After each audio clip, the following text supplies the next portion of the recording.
are confidence interval, confidence level, and what are the factors which affect the confidence interval. Starting with my first topic, which is confidence interval.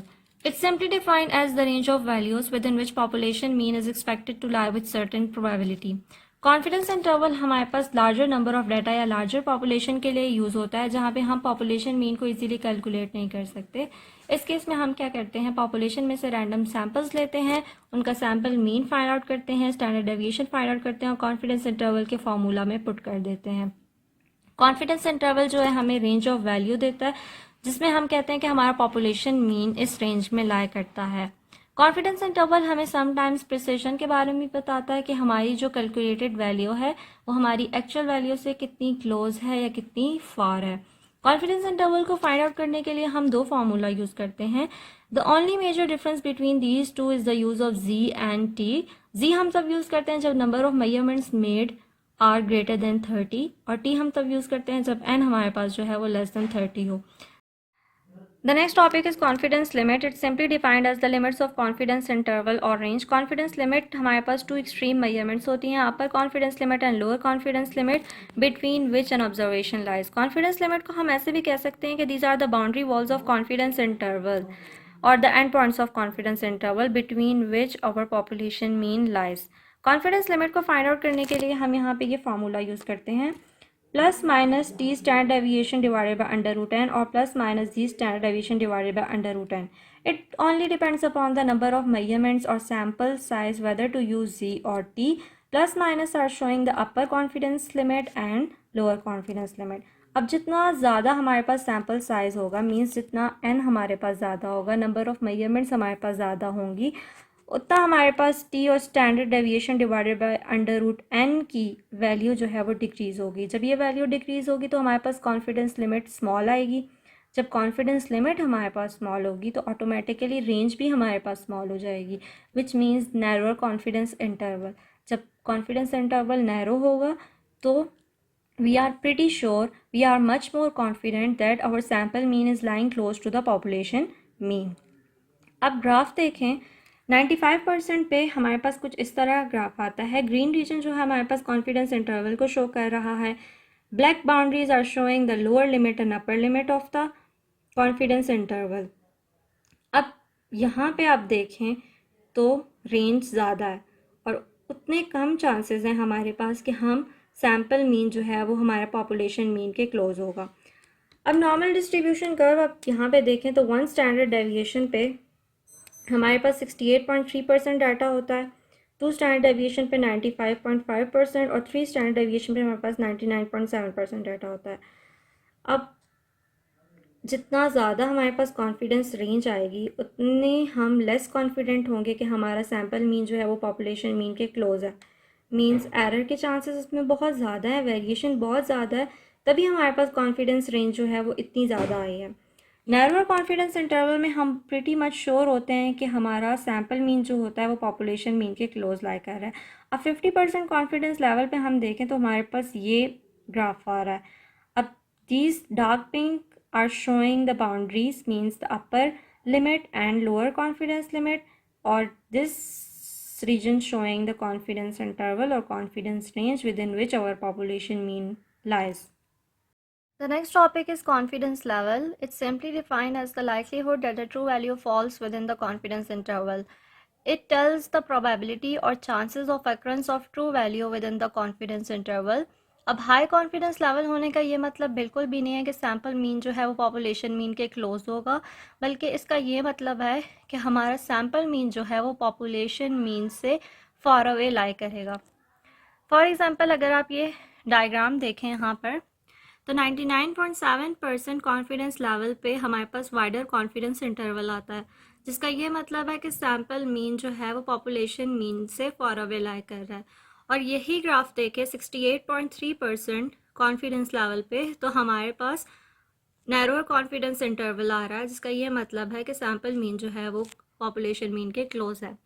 सो हमने यहाँ से ये conclude किया कि जितना high confidence level होगा हमारे पास उतनी लेस अश्योरिटी होगी हमारे सैम्पल मीन के पॉपुलेशन मीन के क्लोज लाई करने के.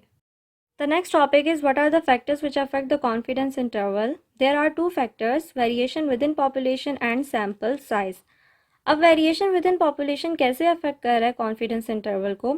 फॉर एग्जांपल एक पॉपुलेशन है, उसमें बहुत एक्स्ट्रा ऑर्डिनरी स्टूडेंट्स भी हैं, वीक स्टूडेंट्स भी हैं, एवरेज स्टूडेंट्स भी हैं, बिलो एवरेज स्टूडेंट्स भी हैं.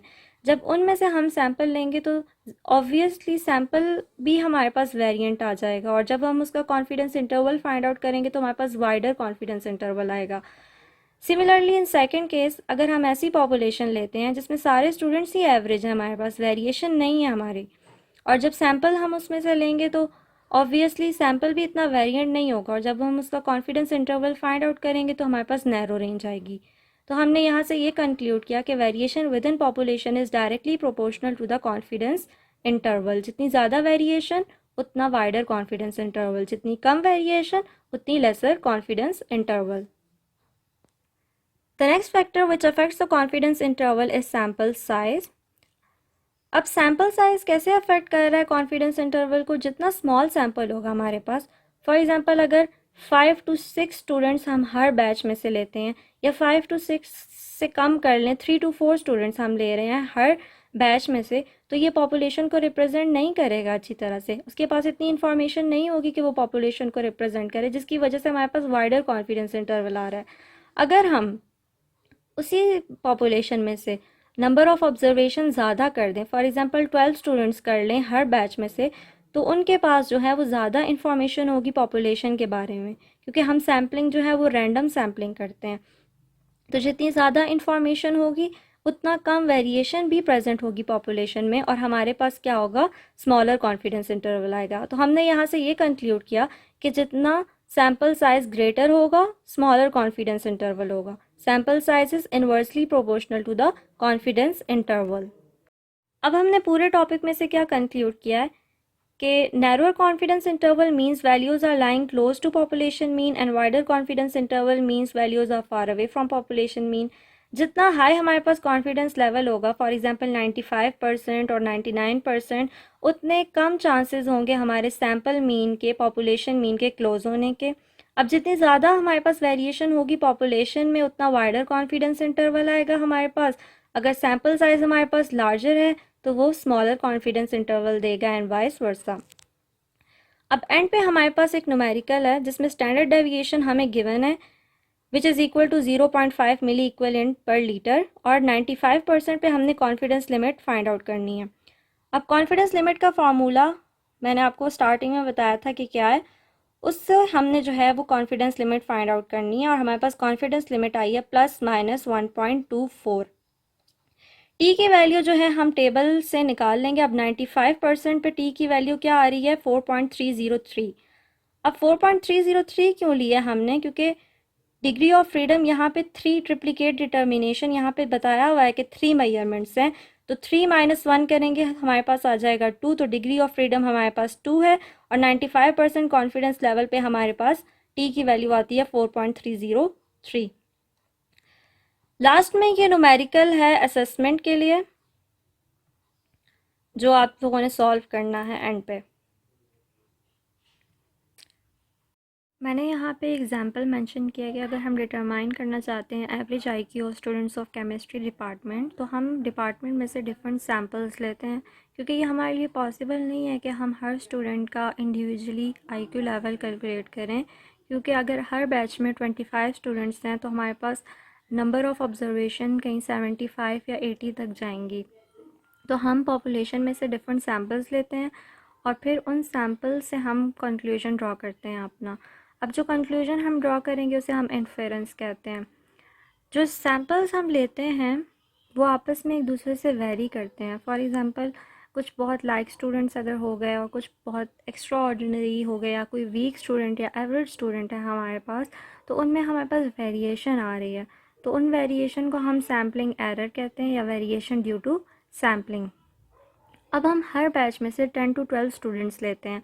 10 to 12 स्टूडेंट्स हम जितना हमारा सैम्पल साइज़ ज़्यादा होगा उतना हमारे पास ज़्यादा इन्फॉर्मेशन होगी अबाउट पॉपुलेशन. जितना कम सैम्पल साइज़ होगा तो हो सकता है कि कम सैम्पल साइज़ में हमारे पास मोर वेरिएंट पॉपुलेशन आ जाए, और उससे भी जो है कॉन्फिडेंस इंटरवल हमारे पास वाइड हो जाए. अगर हम लार्ज सैम्पल साइज़